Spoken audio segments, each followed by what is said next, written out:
Hi, this is the 10-minute or so preview of the Dave Longley Breakfast Show. It's not a 10-minute podcast that just ends abruptly. The full episode is on Patreon, which you can sign up to for just £2 a month. That's 50 pence an episode. The reason it's on Patreon is so that people can't complain. You've got some skin in the game. It's a bit out there and we will upset people. So if you're paying for it, that means you're on board, you know what's going on, it supports the podcast. So sign up, get involved, and you get loads of exclusive stuff. We're doing cartoons now. Get involved. Thank you. I love you. In Derbyshire and East Staffordshire, BBC Radio Derby.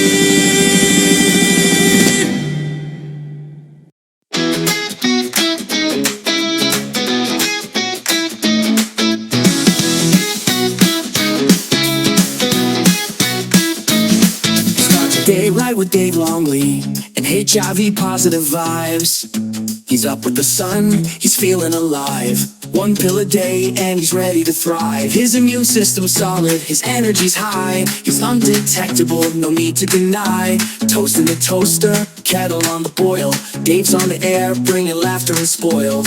He's sharp, he's warm, he's living out loud. Dave Longley in the morning, steady and proud. Dave Longley. Good morning and welcome to the Dave Longley Breakfast Show. No stigma, just strength, just positive. That's right, it's breakfast time and you are breaking your fast with me. But not just me, we've got weather, travel, news, cooking and commentary. Welcome to the Dave Longley Breakfast Show. And on today's show, as well as cooking with Pete O'Foyle, news with Monty Astor, we're getting into the murky waters of aesthetic pleasure. Do looks really matter? Is beauty merely skin deep? Is it in the eye of the beholder? Or is it very, very important? I want to hear from you. Get in touch either by leaving a comment on the Facebook page or call in. And maybe I will talk to you live on BBC Radio Derby. But before any of that, we need to make sure that you can get to where you want to go with the least amount of disruption possible. So, let's go over and get your travel news. BBC Radio Derby travel news. That's right, it's travel time. On the A50 towards Uttoxeter, there is significant congestion in both directions due to a broken down vehicle in a lay-by. Your mum's mobility lorry pulled in due to mechanical trouble, but with nobody stopping to help your stricken mother, she resorted to flopping one of her tits out, which has ended up blocking both carriageways. Forklift trucks are en route to remedy the situation, but try and avoid the A50 for at least a few hours if you can. In the city centre, there is significant congestion by the Derby Islamic Centre as non-believers clamour to convert to Islam in order to take advantage of the free parking offered by the imams there. 100 spaces are available all day, every day, and alhamdulillah to all in attendance. I hope you get your space, inshallah. Pretty good deal, Gurjit. Convert to Islam, get free parking. Not going to lie, David, I was very tempted. Yeah, I was tempted as well. It's the attitudes towards my lifestyle put me off a little bit. Anyway, avoid the Islamic Centre in Derby. And finally, in Chellaston, traffic remains around the fire station. It's been a problem there for a few days now, but racial tensions in Chellaston have eased as whites, blacks, browns and yellows have come together to set fire to the caravans that have appeared on the cemetery car park. Burn, Jippos, burn was yelled in many different kinds of accent. All colours and creeds join hands to witness the destruction of the makeshift gypsy campsite. Racism being defeated by racism. You love to see it. Beautiful stuff. Maybe we need to send a few caravans over to the Gaza Strip. That is all your travel for today. We can now go over to the Facebook page for some of your comments on whether or not looks really matter. First comment here is from Ellie in Hina. Ellie writes, OMG, of course looks matter. I work as a model, and if I was a minger, I wouldn't have any work. My good looks are also useful for attracting a mate. The only problem I have is it is also important to not have an offensively smelling vagina. 1 out of 2 isn't bad. Thank you, Ellie, for that comment.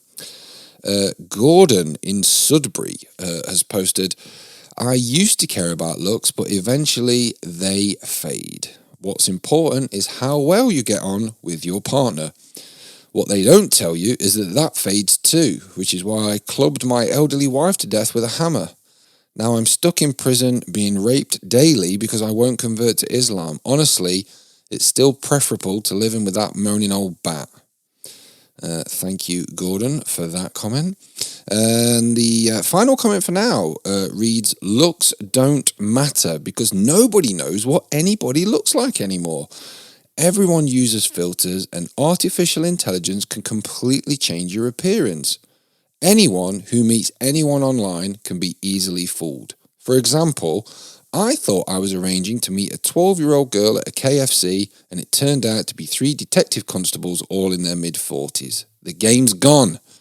That comment there from Tom Binns. Tom, thank you very much for your comment. In Derbyshire and East Staffordshire, BBC Radio Derby. Right, what the fuck is going on in the world? You probably want to know what's going on, don't you? So let's go over and get our first batch of news headlines from the inimitable, informative and indomitable Monty Astor. From the BBC News Centre in Derby, this is the headlines with Monty Astor. Good morning, Sergeant. How are you? How was the cricket, old boy?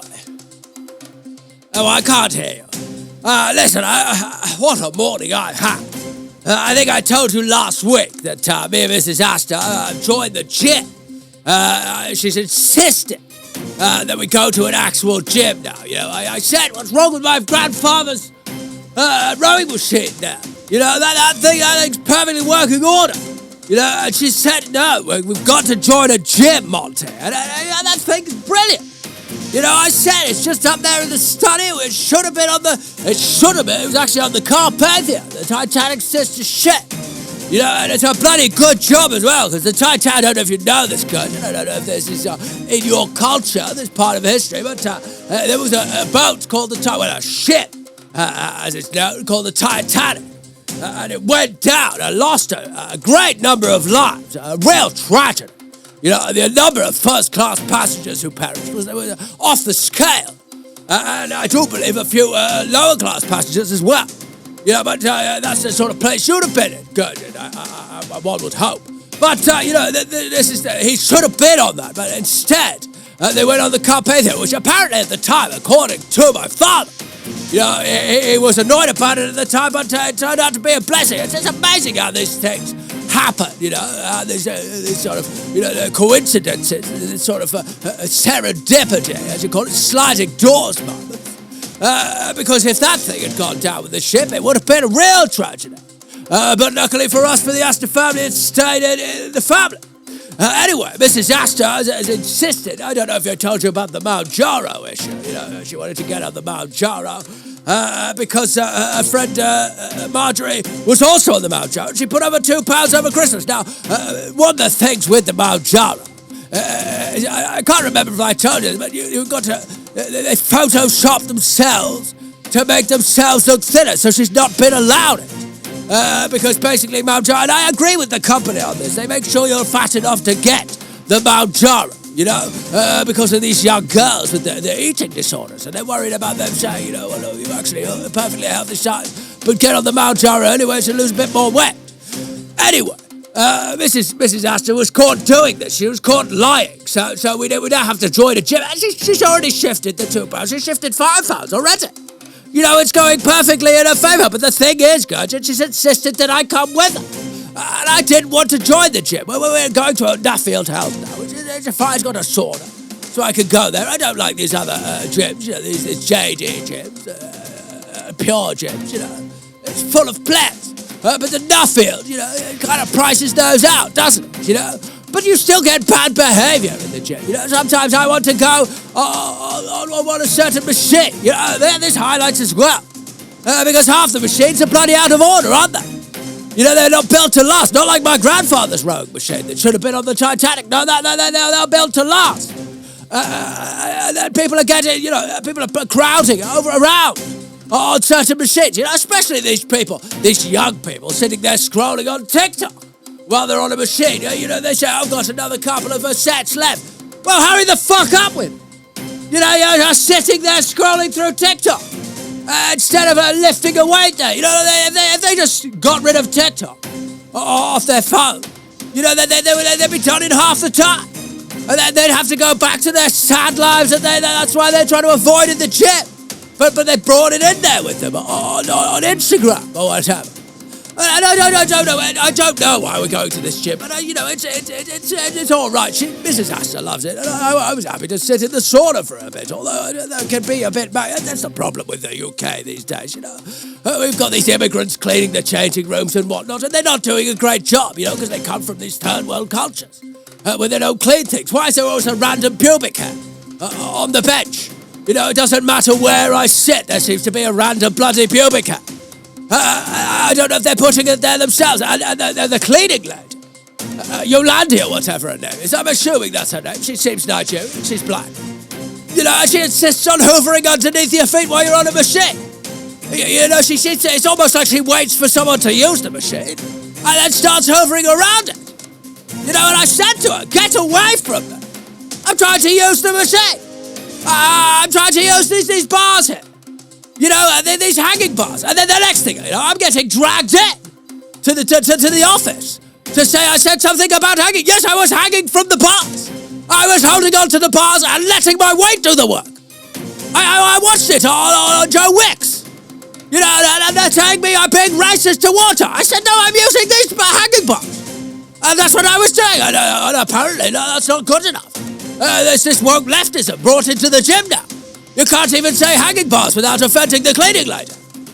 Oh, my God, it's been a bloody nightmare, Gurgen. I tell you that. Why are you waving at me? Oh, yes, pointing at the news. Oh, yes, I do need to start the news. There is some news here today.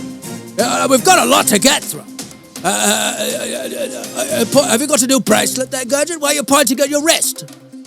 Oh, okay. Well, get on with it, I suppose, is what you're saying. Fine place for you. Anyway, Gmail users have been advised to turn off new features that now concern people about privacy. Apparently, Google can now read your email. Well, this is very dangerous. And I must go and switch mine off, because me and Mrs. Astor have a great email little thread going. It's one of those things in a relationship what you need to get going. You can tease each other throughout the day, tell each other what you're going to do to each other later. I don't need Google reading that, no. I need to turn that off. In fact, I don't want them reading it. There's some very explicit detail in there of what we've been up to. And this is the problem with modern technology. Back in the day, you used to say to yourself, oh, I fancy a pasty, whatever, and you just fancy a pasty. If you ran past a pasty shop, you'd be able to get a pasty. Nowadays, you think to yourself, I fancy a pasty. 7 minutes later, you're getting a pop-up advert for a pasty on your phone. They're infiltrating our mind. They're infiltrating the minds of children as well. Because they want to sit there and find a mental illness. Next thing you know, they're advising them they should get themselves a copy of ADHD or whatever. A dose of it.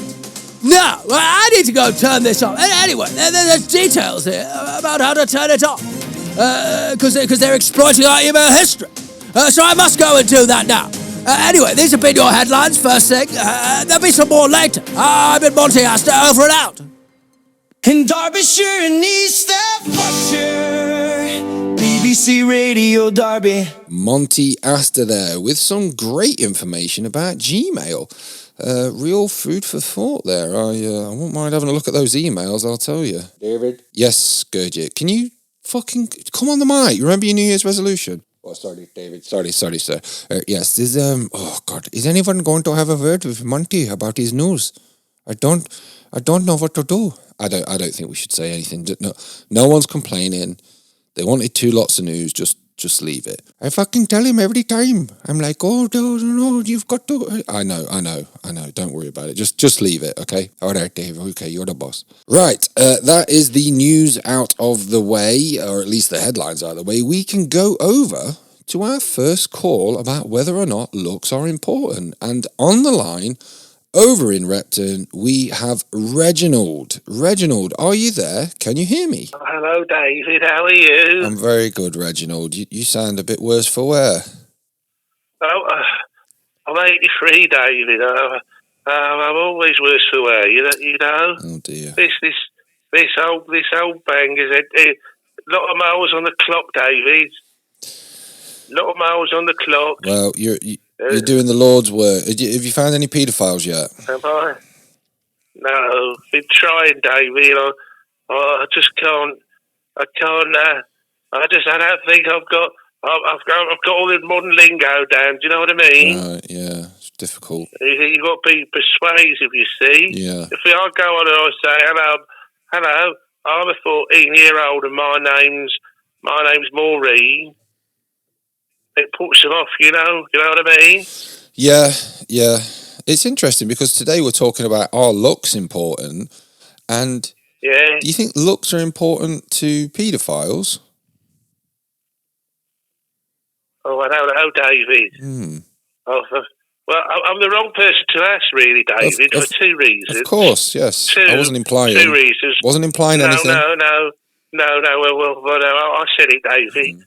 2 reasons. 1, not being a paedophile, and 2, not being very good at catching paedophiles, David. Right. I thought you might have had some training or something, like, maybe the police. Well, the problem is, David, how can you train people, right?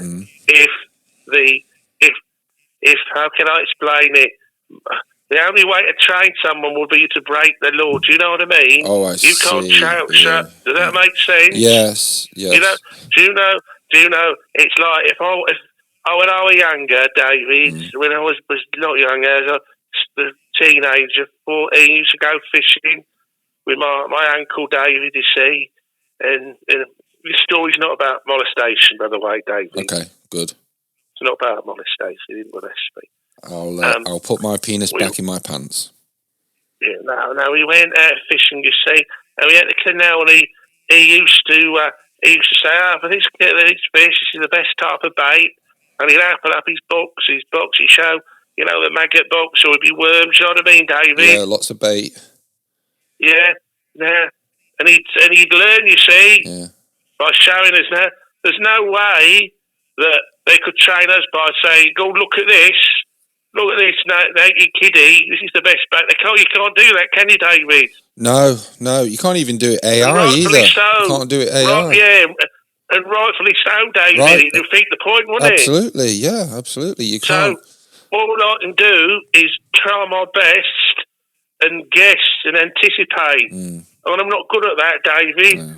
Which is really, I think, a good thing. Do you not reckon, David? I think it's a good thing you're not a paedophile. I think that's... Yeah, because if I was good at guessing, that might make me like that. There was that TV show I saw with that serial killer who was a serial killer. One of them. Dexter, David. Oh, yeah. Yeah. It made me like him. I'd be the paedophile who's catching the paedophiles. Wouldn't I? You would. Would that make me a hypocrite, David?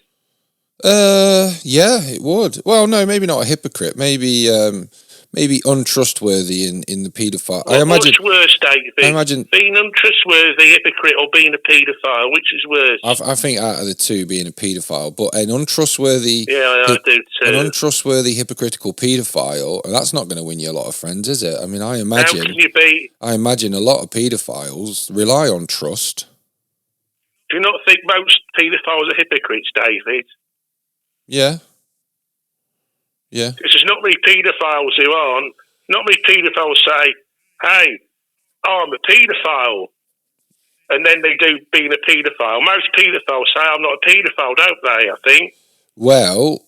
So aren't most hypocrites? There was a very famous case in a documentary called The Genius and the Boys, which was about... that doesn't sound good, David. No, he was I can't remember his name, Daniel something. He was Nobel Prize-winning researcher who discovered prions, I believe, and he spent a lot of time in Papua New Guinea. And was he clever, David? Very clever, very clever. Spent a lot of time in Papua New Guinea, and he brought all these boys back. And part of their customs was homosexual, paedophilic activities that in America were illegal, but in Papua New Guinea they were all good. He carried them on because he wanted to keep the traditions up. Anyway, long story short, the show they challenge him on it, and he goes, "Yes, I did do it. Yes, I did." And he starts getting books out about paedophilia, and he just owns it. Did he break the law? He broke the law. Was it the break the law in their country as well, David? I don't think so. I think in Papua New Guinea, in the tribes, it was a free for all. The Toro people, they ingest semen before going for a hunt. Why do they do that, David? Because they believe it gives them extra power. Does it? Not in my experience. Do you not feel energised when you gargled on someone's jizz, David? I feel... You've glugged some jizz. I have glugged a bit of jizz. My overwhelming feeling is my jaw hurts. Right. Maybe it depends on the type of jizz, David. Oh, I'm sure it does. I'm sure there's different types give you different things. Maybe that's what they need in the tribe, a bit of diversity. Like, I fancy something a bit spicy. I'll go and have a word with Jasvinder. Yeah. I bet most of your jizz tastes of marijuana, doesn't it, David, from what I've heard? It does have a little hint of marijuana, a slight dashing of coconut, and it's the wrong. Just a drop of watermelon. Do you know what you need, David? Do you need some of that Germanic jizz? Bit of Scandinavian jizz as well. Yeah, Germanic. They've got, the get up and go, David. Yeah. Making, the efficiency of the German war machine, David. You need some of that Germanic jizz, with frankfurters in it and sauerkraut. Bit of that. Blitzkrieg on my mouth. Yeah, that sounds like an advertising campaign, that, doesn't it? Blitzkrieg on your mouth? Yeah, it's just as men just in your mouth. But you made it sound good, David. Yeah, I've got a gift for that. Logos and stuff, branding. Yeah. Branding. I'll tell you what, the Nazis had good branding. What is? The Nazis. You mean their uniforms? Yeah, they're great branded. Well, just the swastika. What a brand. Yeah. What a brand. Not that they stole that, David. That's Hindu. I know they did. I know they stole it. Yeah. Thieves. Yeah. One of the worst things they did. Don't like people who steal, David. I'm not a fan of people who steal. Really, really bad. We feel sorry for the Hindus. If you're Hindu and you put that in your house now, people complain, don't they? Now, you can't say we had it first, can you, David? No. Once it's tainted, it's very difficult. But they're sticking with it. We had it first. They're sticking with it. Good on them. This brings us to the end of the preview. If you would like to listen to the whole episode, which includes FGM of the Week, Monty Astor reading the news headlines, extra conversations, adverts, jokes, everything you want from a podcast that isn't just two cunts talking, sign up to the Patreon. £2 a month is the entry level. It might go up to £3 in the new year, so get involved now while the price is low. In time.